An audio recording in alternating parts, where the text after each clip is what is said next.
Back in the year 1818, a group of persons struggled face to face against the colonizers in Nuwa and later fled to dense jungles of Kurana, which currently comes under the Damana Divisional Secretariat.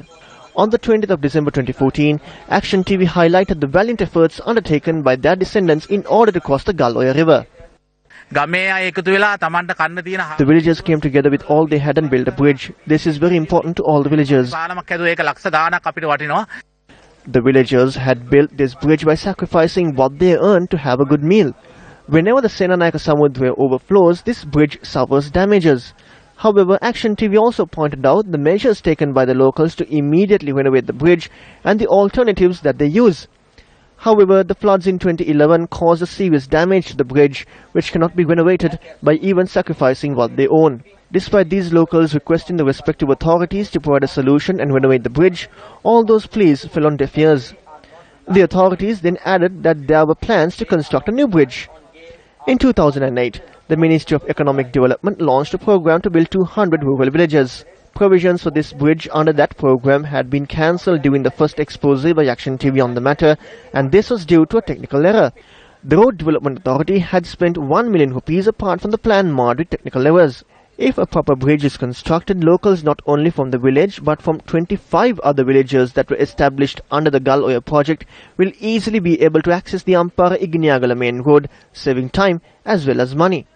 In a backdrop where this is not the case, people must travel on a 15-kilometer long road to reach the Ampara Igniagala main road, a journey that would be cut down to 1.5 kilometers if a proper bridge was constructed.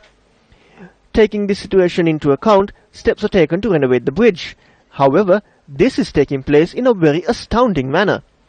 That is, a person claiming to be attached to the Ministry of Primary Industries has been granted permission to remove the sand dunes in the area, citing that it is a task of the program to renovate the bridge. Based on the written permission granted by the Ampara District Secretary and Irrigation Engineer for the district, the sand that is moved to the premises of the Wawina School located in close proximity. Anyone can come to this location and purchase sand. As there is no fixed price for this process, a receipt is not provided for every purchase. In addition, it is a member from the Eastern Provincial Council who is lining his own pockets through this sand scheme taking place under the guise of renovating the bridge. It is said that the funds through the sale of sand will be used to renovate the bridge.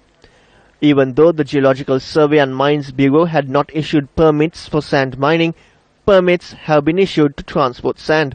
Shouldn't this dishonest act of sand mining taking place under the guise of renovating the bridge, which is in fact taking place before the eyes of proud persons who sacrificed it all to build their own bridge, be stopped? And shouldn't it be established that there is a government and a law in the country? Co-chairs of the Ampara District Development Committee, this is over to you.